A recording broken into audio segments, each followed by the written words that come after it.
After the war I went back to New York.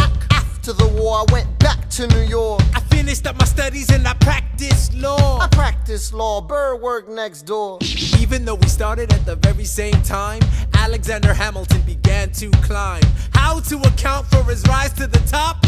Man, the man is non-stop. Gentlemen of the jury, I'm curious, bear with me. Are you aware that we're making history? This is the first murder trial of our brand new nation, the liberty behind deliberation. I intend to prove beyond the shadow of a doubt with my assistant counsel. Co-counsel Hamilton, sit down. Our client Larry Weeks is innocent. Call your first witness. That's all you had to say. Okay, one more thing. Why do you assume you're the smartest in the room?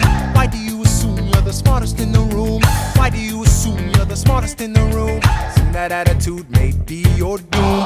Why do you write like you're running out of time? Right day and night like you're running out of time. Every day you fight like you're running out of time. Keep on fighting in the meantime.